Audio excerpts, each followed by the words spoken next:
Alright, huge movie fanatic Nate reporting back yet again as on this late July day, as July comes to a close this week.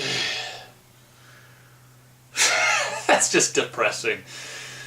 I don't know, I think I've said before in some of my other videos that this July has been unusually cool, and this whole summer has been like mostly overcast. So it started great, as you saw, because I was in the water at in late May, but I'm afraid it didn't keep up that the weather didn't keep up that wonderfulness stuff. So whatever, at least the nights are cool, so I appreciate that part of it anyway. So I'm coming at you with a review for another one of these $2 half-price books clearance rolly rack purchases, which is something I never necessarily intended to see, which I ended up seeing because it was $2, and it's Harrison Ford, and I think it's a 1991. I'm just going to look at this box once. Yep, it's a 1991 movie, which is Regarding Henry. Now, I didn't know anything about this or anything like that when I saw it. As you know, if you've watched enough of my reviews, you'll know that I don't generally like to read back of boxes because in a lot of time I just want to watch the movie to get the story. What's the point of like reading the back of the box to get the whole story? Then you don't even have to watch a movie. So I mean, let's face it, back of the boxes tell you all the time at least a little bit of something, and I just want to go into a movie and not knowing anything it's about and watch it, which is a good reason I did this, because when I started it I had no idea what this movie was about, which is, it starts off as Harrison Ford and whatever her name is, his wife, which is okay, so I'm going to look at the box just in one more other time. His wife is played by Annette Bening. So, they're these high roller swanky bastards. Harrison Ford's this high rolling, lawyer that screws everyone's lives to his and his firm's benefit, and they're these high rollers who got this, apartment at wherever it's located, swanky ass rich bastards, uptight with things stuck up their ass kind of people. So like I say, I didn't read I didn't know what this movie was about, so I'm like, okay, well, whatever. At first it introduces, the movie starts with this kind of cool push-in. It's not really, well, it is cool because it's winter, but when it's July and I'm watching this, I'm like, oh, seeing the snow, but it's a slow push-in at this, whatever it is, courtroom building or whatever it is, and it's like, that's kind of cool, whatever. During the whole opening credits, it's a slow push-in while it's snowing in this court building or whatever, and it's like Harrison Ford's finishing up, defeating this court case about, he basically screws these poor people out of, their whatever. He wins and screws these poor victims out of whatever. And that's how we introduce the character, and they see him go home to the swanky place, and he's like, you gotta return this table, we got this party coming up, and it looks like a turtle shell in the middle of the dining room, and blah blah blah. So we introduce this character and his wife, and well, his wife I don't think is so much of an asshole, but he is. That's the whole point of this movie. So he's this uptight bastard, rich swanky mother effer. So whatever. So I'm like, I didn't know where the hell this movie was going, and then of course when he's like, oh, I gotta go out and get some cigarettes. Well, he's not gonna go out and get cigarettes in the middle of the night in New York and have someone, come up to him and put a whole bunch of money in his pocket. Obviously there's going to be some kind of altercation. And before he even walked out the door, I knew what was going to happen without knowing anything about this movie, which is he goes to the the store or whatever to get cigarettes. Look at it, this is how dangerous cigarettes are. And of course we got John Leguizamo holding up the store, and at first he walks in and he's like, the cashier's just like sitting there, and John Leguizamo's sitting there, and he comes in, he's like, I just need a pack of cigarettes. He's like, the cashier ain't doing nothing. He's like, come on, it's a pack of cigarettes. And then John Leguizamo's like, give me your money. He's like, oh man, no, or something, come on guys, and it's like, and he gets shot. You see this is a good acting, it's actually, this scene's really realistic. and all of a sudden it's like you see red start here in his white shirt or whatever, and he's like, duh. I don't know what he does then, if he's like, well, let's just, and the John Leguizamo was like, psh! And then all of a sudden you see this red here, and you don't know if he got shot there or if it's just blood splattered there. It turns out he gets shot here, and it's really realistic. And actually, this is a PG-13 movie. It's really realistic, that scene, and it's kind of takes, kind of off-putting in a way, and makes you not want to live in New York and go get a pack of cigarettes in the middle of the night, which I'm never going to do. So that's fine. So that's that, and then you're kind of like, okay, well, whatever, where's this movie going? And then later on, long story short, Annette Bening goes in and sees his, her husband or whatever, and it's like, he did get shot in the head, and the bullet, I can't remember why the bullet didn't go through his head, maybe it was just a pansy gun or whatever, but it lodged here or whatever, and they took it out, and whatever. And the doctor's like, yeah, if you're going to get shot in the brain, that's the right place to do it. That's a part of the brain to get shot in, I guess. Long story short, I mean, it just completely resets. It's kind of like Tabula Rasa, if you will, which would have been a good title for this movie. Because, regarding Henry's kind of, But with Tabula Rasa, of course, means clean slate. Whatever, starting fresh, clean slate or whatever,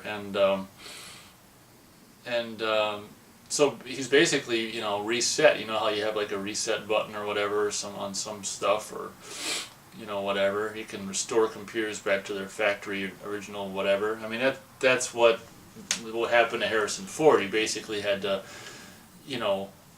learn all over again and stuff. And this movie was pretty intriguing as it went on, and I was like, watching the whole thing, I was like, well, how can this possibly end? It was one of these movies for me that really sucked me in and made me not a performer, but a participant as a viewer. As to you're just like, you kind of, in a way, I guess I could say I really didn't necessarily want it to end. It was just like, I think it was like 3.5 stars as the movie went on, but by the end of it, it was 4, just because of it. I very much experienced a lot of the same kind of thing as Harrison Ford's character did in this movie. I wasn't a swanky, lawyer asshole before, but I got in a car wreck when I was almost, when I was in my late 19, I was almost 20, a month away, 4 weeks away from being 4 or 5 weeks away from being 20, and got in a car wreck. And it was kind of not as much of a reset, but in a lot of ways it was for me. And I can't remember if I talked about it ever before, but briefly, it's just like people I didn't necessarily like from high school or anything like that, I basically never contacted again. And I let relationships that really should have ended a long time ago end, and I also started pursuing things that I may have been a little hesitant or shy to pursue before the accident, in regards to making, quote-unquote movies and or videos and short movies and stuff like that. So I very much relate to Harrison Ford's character of this movie, because some kind of a life-altering, well, it is a mind as well, life-altering accident or an event like this can do just that, can alter your life. But in my case, and in regards to Harrison Ford's character's case, I'd say both cases, to a positive, a horrible accident, near-death, potentially fatal accident, in both of our cases led to, I think, more positive coming out of it than negative. So what ends up happening is Harrison Ford ends up realizing, kind of starting over again, that he didn't even like necessarily who he was, and he went back in, they just humored him, the boss, the firm kind of just humored him and just let him go back to work and just dick around in the office, just I don't know, be a nice boss or a nice firm or whatever. And he ended up digging up the last case he did, where he screwed these people out of whatever, and he realized that, he left some important information out, which of course which worked to their benefit to win the case, which if he would have, said in the courtroom proceedings, he left out this piece of critical evidence which, you know, would have made these poor people who deserved to win, who would have let them win. So he just suppressed, you know, evidence that, you know, wasn't, how do I say this? He suppressed evidence that would, oh my God, it's so simple, how do I say it? Would have been a detriment to him winning against these people. I think that's the way to say it.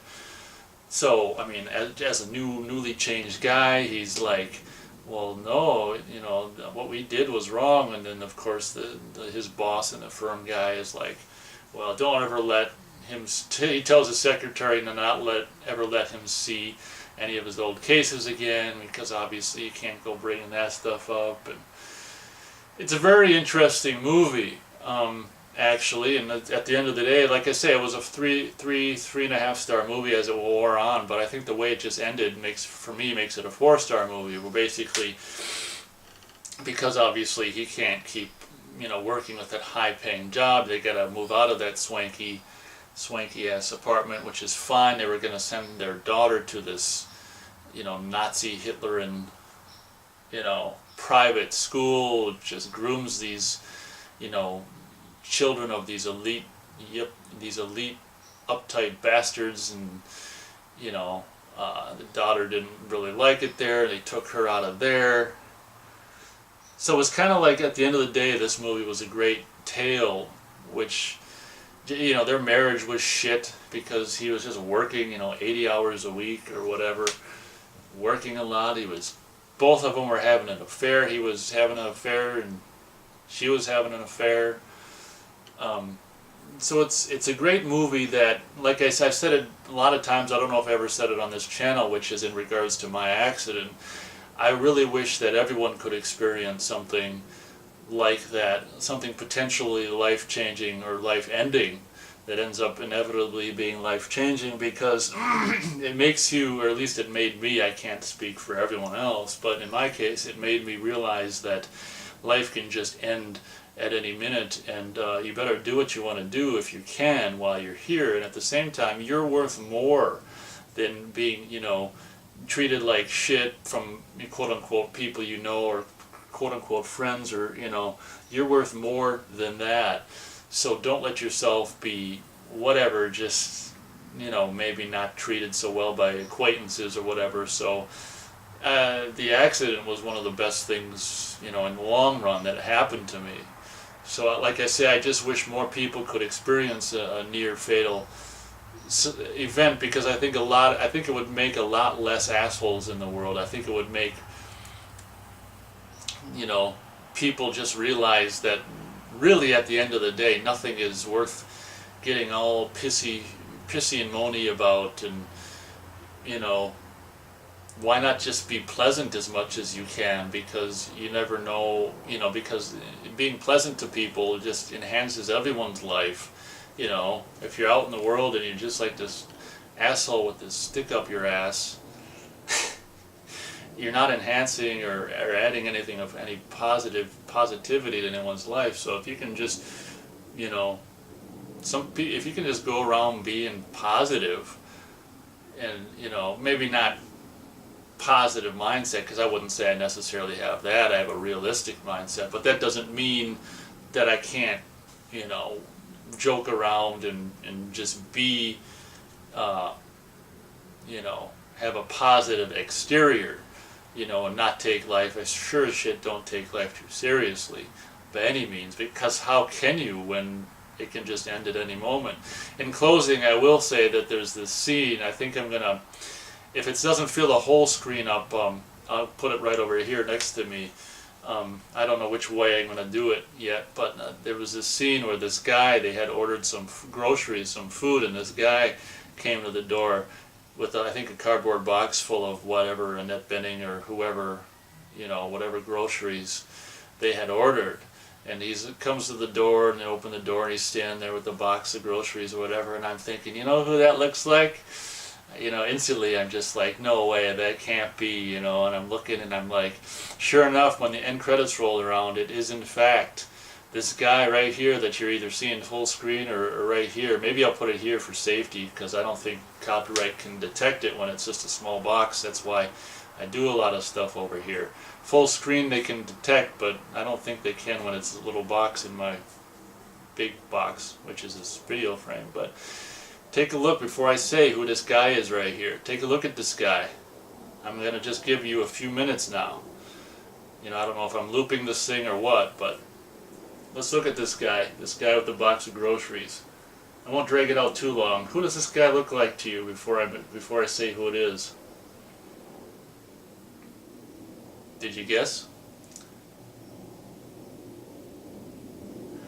Alright, you've had enough time. This guy right here would meet Harrison Ford later on, somewhere around the year 2014, and he would direct him in Star Wars Episode 7. Yes, that grocery delivery boy is J.J. Abrams.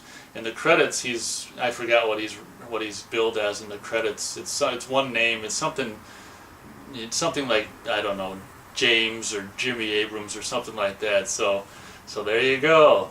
From gone from extra as the whatever it's called, grocery delivery boy, to the director of Star Wars Episode 7. So who would have thought? But thank you very much for watching. And there's this kind of cool black guy who rehabilitates him, and it's just an overall, you know, it might be by the numbers, certain aspects, like the black guy, some of his dialogue and stuff is maybe a little bit by the numbers, but I think the overall grand scope of the movie and the overall message, I think, is pretty good. So I'm going to give Regarding Henry 4 stars, and I probably like it because, like I say, I've experienced very much the same thing. Life-changing, near-fatal events. So those kind of things can really be life-changing. So thank you very much for watching, and we will catch you next time.